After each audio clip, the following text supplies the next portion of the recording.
លោកស្រីនេតឆាយាចៅសកាត់សុខដុមបានស្នើសុំ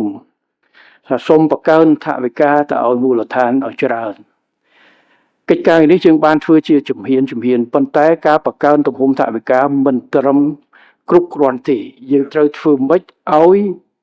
ប្រសិទ្ធភាពនៃការគ្រប់គ្រងមន្ត្រីនៅមូលដ្ឋានឲ្យបានពួកយើងធ្វើយ៉ាងណាការគ្រប់គ្រងបន្ទុកបុគ្គលិកនេះឲ្យបានត្រឹមត្រូវបើយើងចាយច្រើនទៅលើបន្ទុកបុគ្គលិកបានន័យថា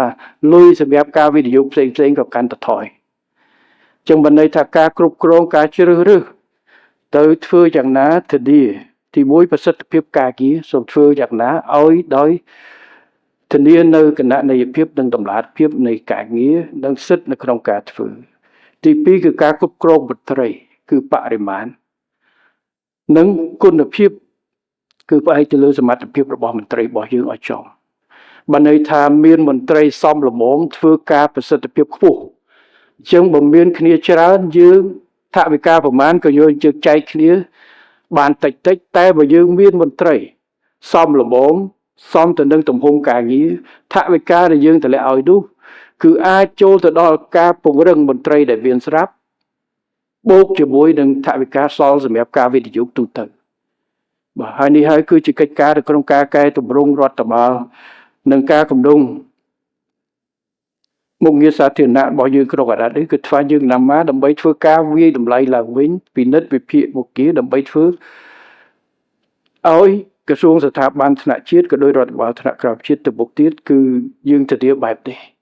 បាទបើសិនជាថវិកាយើងកាន់តែកើនប៉ុន្តែមនុស្សក៏កាន់តែប៉ោមដែរគឺយើងយកទៅចែកតែចំនួននៅតែដដែលប៉ុន្តែបើចំនួនសមស្របថវិកាប៉ោងទាំងការលើកទឹកចិត្តដល់មន្ត្រីការបំពន់ក៏ដូចជាការធានាការវិនិយោគកាន់តែមានប្រសិទ្ធភាពហើយនេះគឺជាគោលការណ៍ដែលត្រូវធ្វើហើយខ្ញុំសូមឲ្យដែរគឺការពិនិត្យនៅក្នុងមន្ត្រីកិច្ចសន្យាគឺសូមឲ្យមាននិយមច្បាស់លាស់បាទកន្លងទៅមន្ត្រីកិច្ចសន្យាគឺយើងបកគលសិទ្ធិទៅឲ្យខេត្តទៅឲ្យក្រសួងស្ថាប័នប៉ុន្តែសូមឲ្យមាននិយមច្បាស់លាស់ត្រួតពិនិត្យដើម្បីយើងរើសឲ្យចំតែម្ដងបាទ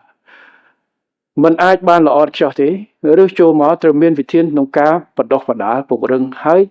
បកគលភារកិច្ចឲ្យចំគោលដៅអញ្ចឹងនៅក្នុងការបំពេញមន្ត្រីនេះទី1ទៅមើលអស់លទ្ធភាពនៅក្នុងរដ្ឋបាលរបស់យើងថាតើមានកន្លែងលើសកន្លែងខ្វះឬទេការបំពេញគ្នាទៅវិញទៅមកយ៉ាងណាទី2ការគ្រប់គ្រងមន្ត្រីនៅក្នុងការផ្ទេរផ្ទុកហើយនេះគឺជាបញ្ហាប្រឈមរបស់យើងបាទការផ្ទេរផ្ទុកចង្កាលយើងតម្លាក់តាមផែនការប្រចាំឆ្នាំពីថ្នាក់ជាតិពីក្រសួងទៅផែនការរួមទៅឲ្យរដ្ឋបាលឧទាហរណ៍ទៅដល់ក្រសួងអប់រំគ្រូខ្វះប៉ុណ្ណេះយើងតម្លាក់ឲ្យ5ឆ្នាំយើងថានៅបំពេញ 100% ប៉ុន្តែឆ្នាំនេះយើងបំពេញ 20% ទៅតាមគោលដៅស្រាប់តែទៅដល់បានមួយឆ្នាំក្នុង 20% នេះអស់ 30% ផ្ទេរទៅកន្លែងផ្សេងបាត់នេះគឺជាបញ្ហាចោលអញ្ចឹងខ្ញុំសូមឲ្យមានការទទួលខុសត្រូវនិងការគ្រប់គ្រងឲ្យបានច្បាស់របស់រដ្ឋបាលថ្នាក់ក្រោមជាតិហើយជាពិសេសនៅក្នុងវិស័យសំខាន់ដូចជាពេទ្យនៅតាមមណ្ឌលសុខភាពហើយគ្រូបង្រៀនបាទហើយនេះគឺសូមធ្វើកិច្ចការនេះហើយកន្លងទៅក៏មានការរ៉ែនាំឲ្យបាននៅក្នុងការគ្រប់គ្រងការធ្វើឲ្យម៉ត់ចត់នៅក្នុងការផ្ទៃផ្ទុំបើមិនចឹងទេយើងនឹងប្រឈមមុខព្រោះចេះនៅមុខជំនាញផ្សេងក៏មានការប៉ះពាល់ដែរប៉ុន្តែសម្រាប់មណ្ឌលសុខភាពនិងគ្រូបង្រៀនគឺប៉ះពាល់មនុស្សច្រើនបាទបើសាលាយើងខ្វះគ្រូគុណភាពនៃការអប់រំសម្រាប់រើសសិស្សរាប់រយនាក់ក្នុងមួយឆ្នាំរាប់ពាន់នាក់គឺមានបញ្ហាពេទ្យដូចគ្នាបើមណ្ឌលសុខភាពមានខ្វះមិនពេទ្យទោះបីជាយើងតម្លើងមុខថ្នាំល្អតម្លើងថវិកាក៏ជាប់ទៅឲ្យមណ្ឌលសុខភាពក៏អត់មានពេទ្យគ្រប់សម្រាប់ទទួលអញ្ចឹងខ្ញុំសូមឲ្យបណ្ឌិតឲ្យការបំពេញបន្ថែមហើយការជ្រើសរើសមន្ត្រីកិច្ចសន្យាគឺសូមមាននិយមហើយយើងធ្វើម៉េចធានានៅគុណភាពនៅទីនោះបាទនេះគឺសិតតែជាកង្វល់ដែលថ្នាក់ក្រោមជាតិបានលើកហើយមិញគឺស្ដាប់ឮផ្ទាល់ទាំងអស់គ្នាទាំងលោកស្រីចៅសកាត់ក៏ដូចជាលោកអភិបាលស្រុកបាននិយាយហើយគឺថាខ្វះមន្ត្រីខ្វះគ្រូអញ្ចឹងការខ្វះនេះបាទជាបញ្ហាធំប៉ុន្តែការបំពេញទៅវិញត្រូវឲ្យមានចីរភាពផងដែរបាទបើមិនអញ្ចឹងទេគឺវាពាក់ព័ន្ធនឹងការគ្រប់គ្រងហើយកិច្ចការគេនេះគឺ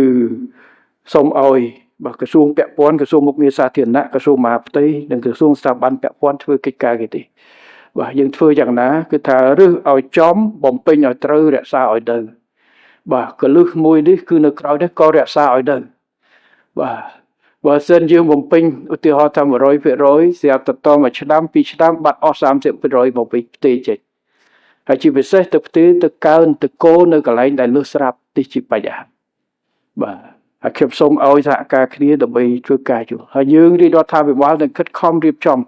ការលើកទឹកចិត្តការដោះស្រាយនៅបញ្ហាជីវភាពរស់នៅចំនួនសម្រាប់អ្នកដែលទៅបំពេញភារកិច្ចនៅខាងក្រៅ